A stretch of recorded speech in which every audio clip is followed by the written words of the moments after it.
तुम्हा सगळ्यांना माहीतच आहे की धर्मवीर आनंद दिघे साहेबांनी सुरू केलेला हा नवरात्रोत्सव आणि त्यानंतर तीच परंपरा आपल्या सगळ्यांचे लाडके माननीय मुख्यमंत्री एकनाथ शिंदे साहेबांनी ती परंपरा तशाच पद्धतीने पुढे चालू ठेवली आणि त्याच जोशात त्याच उत्साहात ही परंपरा त्यांनी पुढे सुरू ठेवलेली आहे।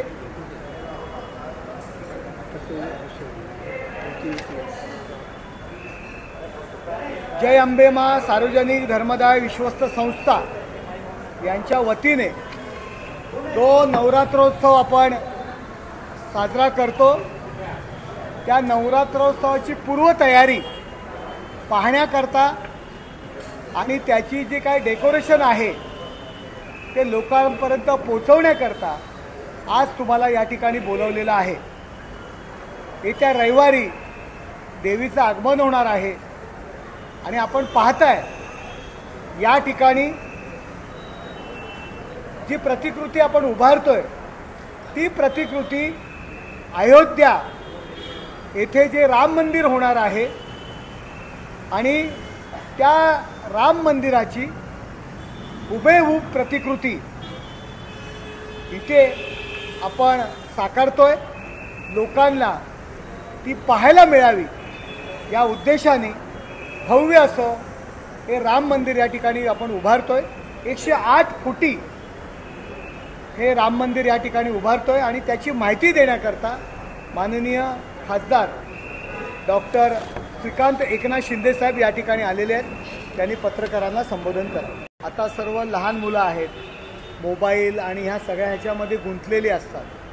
पूर्वी ग्रामीण भागामध्ये काही जत्रा असायच्या, त्या जत्रामध्ये मग तुम्हाला विविध खाद्यपदार्थ रेवड्या असतील, इतर काही छोट्या मोठी खेळणी असतील, विविध कलाकुसर केलेले घरगुती प्रदर्शनी आयटम्स असतील। अशी एक जत्रा मुलांना सुद्धा ही सर्व संस्कृती माहिती पडावी अशी सुद्धा या उत्सवाच्या दरम्यान एक जत्रासुद्धा या ठिकाणी आपली असते। त्याच्यामुळे लोकांना एक ग्रामीण संस्कृती आणि पूर्वी काय असायचं हे सुद्धा लहान मुलांना ह्या गोष्टी कळतील। आणि लहान मुलं घेऊन लोक दर्शनाकरता येत असतात। त्याचबरोबर आपल्याला माहिती असेल ह्या देवीची जी काही मूर्ती आहे आणि जो फोटो आहे, आज देशात तुम्ही कुठेही जा देवीचा फोटो म्हटल्यानंतर आज जो आपल्या देवीच्या मूर्तीचा फोटो आहे तो त्या ठिकाणी पाहायला मिळतो। तुम्ही वैष्णव देवीला सुद्धा तुम्ही गेलात त्या ठिकाणी सुद्धा जर देवीचा फोटो असेल तर आपल्या मूर्तीचा फोटो त्या ठिकाणी लोकांना दिला जातो। अशी एवढी महती आपल्या या उत्सवाची आहे आणि आपल्या मूर्तीची आहे।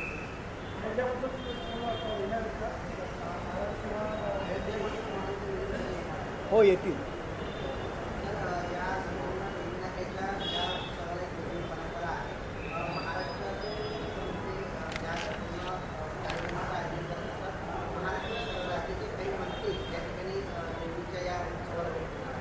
हो हो मी सांगितलं ना, उपमुख्यमंत्री असतील, विविध सगळे मंत्री असतील, सगळ्यांना आपण दरवर्षी निमंत्रण देत असतो। नारायण राणे साहेबसुद्धा कॅबिनेट मंत्री दरवर्षी या ठिकाणी सर्वजण या ठिकाणी दर्शनाकरता येणार।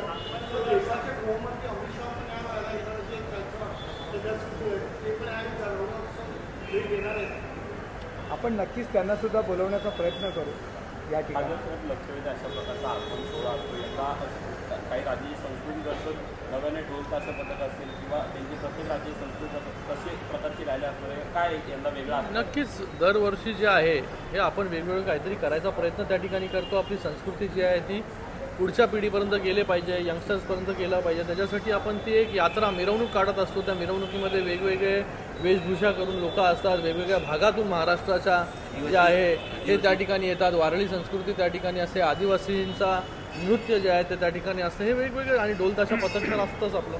आणि आपली आगमनाची आणि विसर्जनाची मिरवणूक पाहण्याकरता सुद्धा रस्त्यावरती हजारो लोक उभी असतात। या उत्सवाचं हेच वैशिष्ट्य आहे की दिघे साहेबांनी हा उत्सव त्या पद्धतीत सुरू केला आणि त्या उत्सवामध्ये आणखी त्याला एक चांगलं रूप आणण्याचा प्रयत्न माननीय मुख्यमंत्री एकनाथ शिंदेसाहेब यांनी केला आणि आगमनाच्या सोहळ्यामध्ये आणि विसर्जनाच्या सोहळ्यामध्ये सुद्धा माननीय मुख्यमंत्री एकनाथ शिंदेसाहेब जातीने सर्व कामं बाजूला ठेवून या ठिकाणी उपस्थित असतात. हेच या उत्सवाचं वैशिष्ट्य.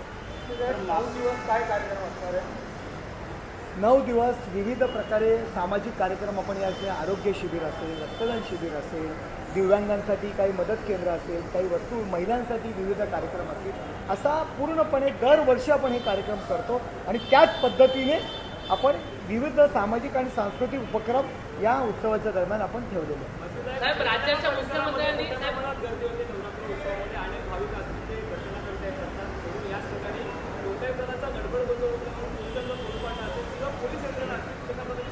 पूर्णपणे सुरक्षिततेची येणाऱ्या भाविकाच्या सुरक्षिततेची काळजी या ठिकाणी घेण्यात येते आणि ती घेण्यात येणार आहे. तर राज्याच्या मुख्यमंत्र्यांनी कालच एक बैठक घेतली ज्यामध्ये सांगितलं आहे की नवरात्रोत्सवामध्ये नवरात्रोत्सव मंडळांनी काय काय काळजी घ्यायची आणि कोणकोणत्या प्रकारची काळजी घ्यायची, मग ज्यामध्ये ॲम्ब्युलन्सची सेवा असू दे किंवा आरोग्य सेवा डॉक्टर असतील किंवा इतर गोष्टी असतील, तर या मंडळ निर्णय घ्यावा असं देखील म्हटलेलं आहे.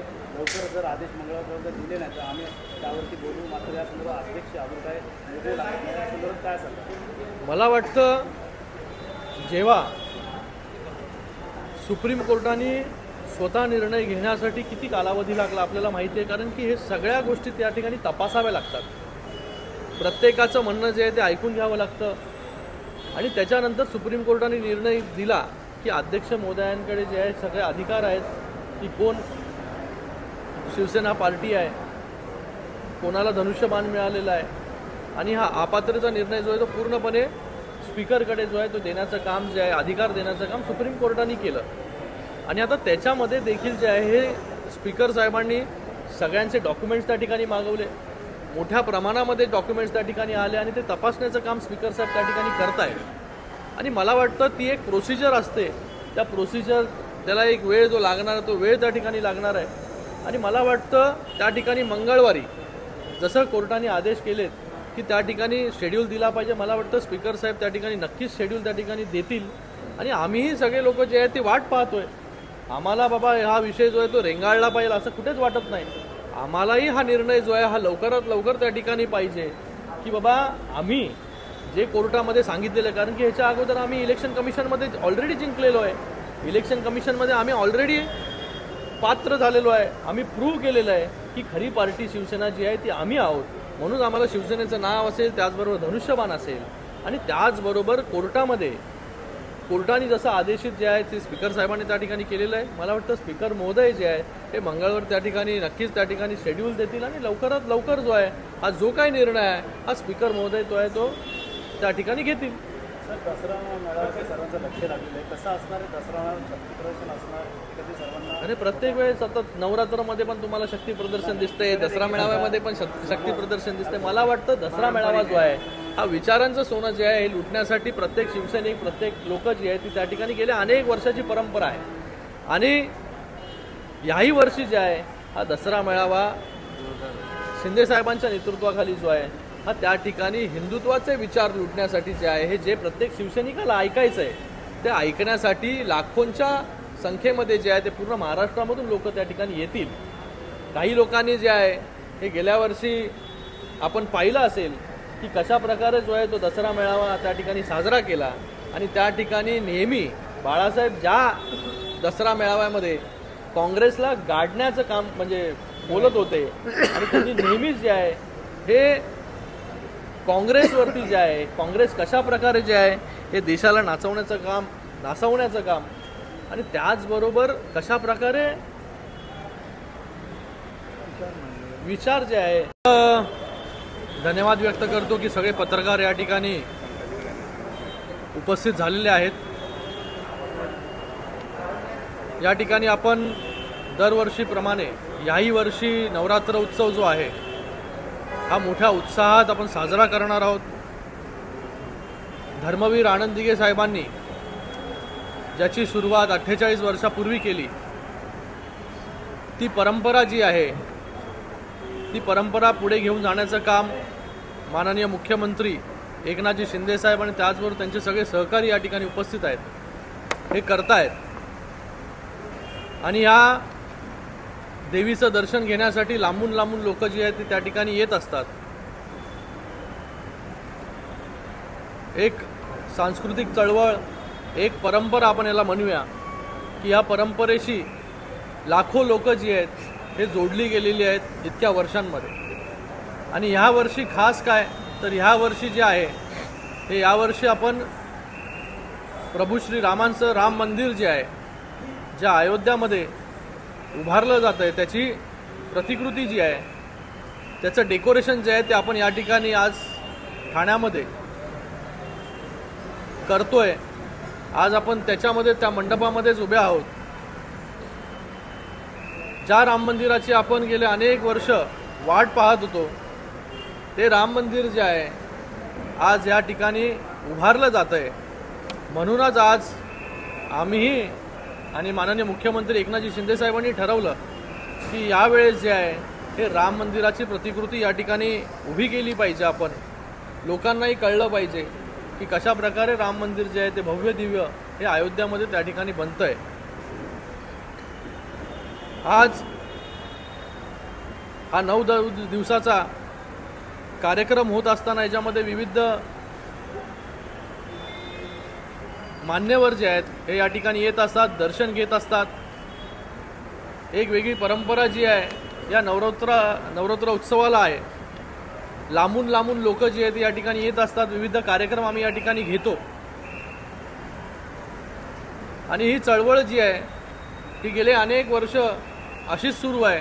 ती पुढेही जी आहे येणाऱ्या 2 वर्षामध्ये मला वाटतं बरोबर ना 50 वर्ष पूर्ण करेल.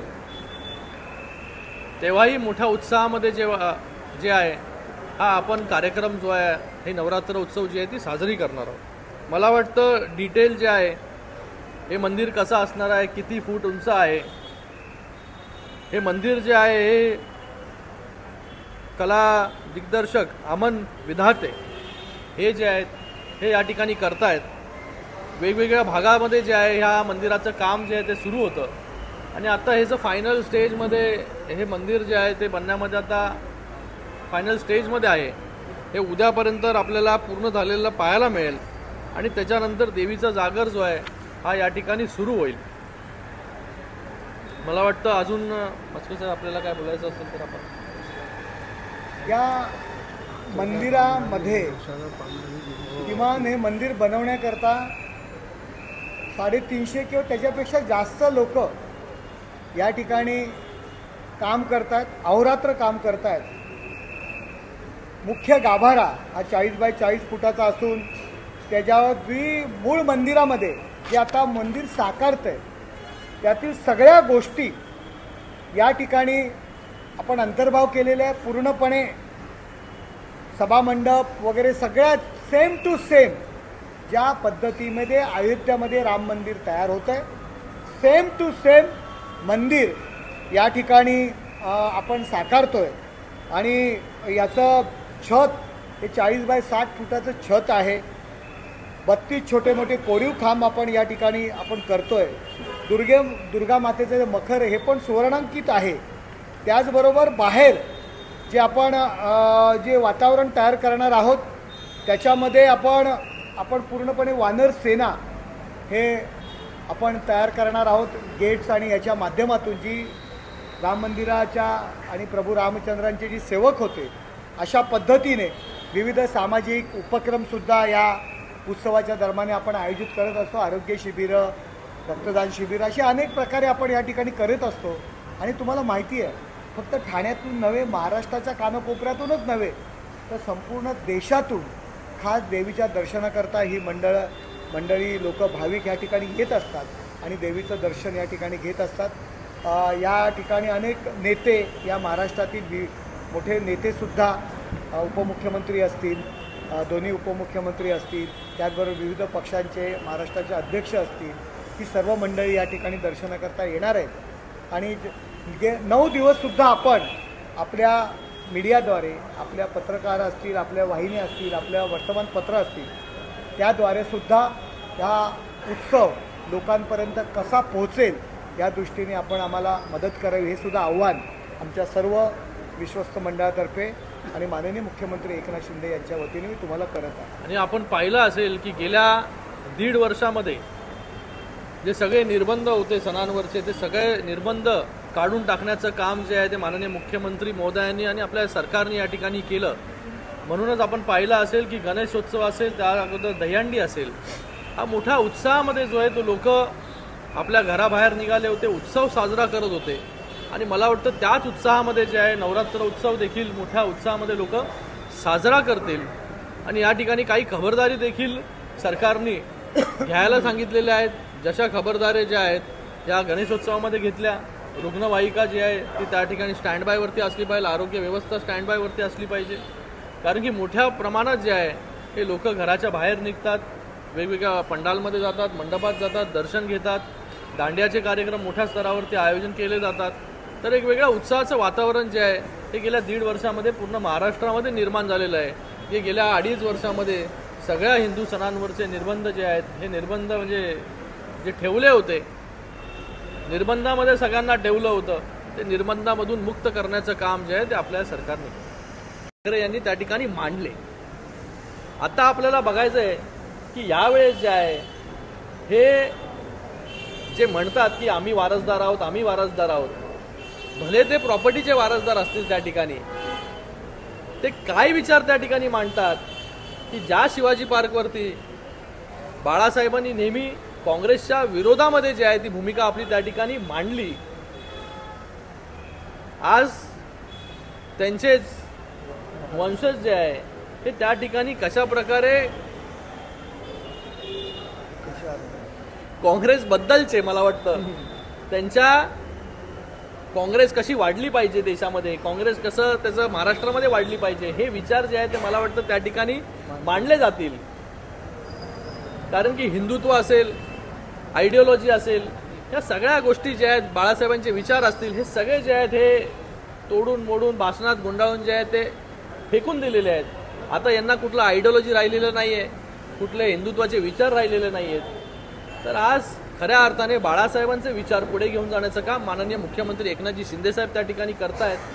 आणि ते आपण गेल्या वेळेस देखील पाहिलं BKCमध्ये, आणि यावेळेस देखील आपण पाहाल की बाळासाहेबांच्या विचारांचे खरे वारसदार जे आहे हे कोण आहेत, आणि बाळासाहेबांचे विचार जे आहे हे पुढे घेऊन जाण्याचं काम जे आहे हे खऱ्या अर्थाने कोण करत आहे. संजय राऊतांचं म्हणणं आहे की तुमचे विचार जे आहेत ते भंगार असणारे असले की म्हणजे त्यामुळे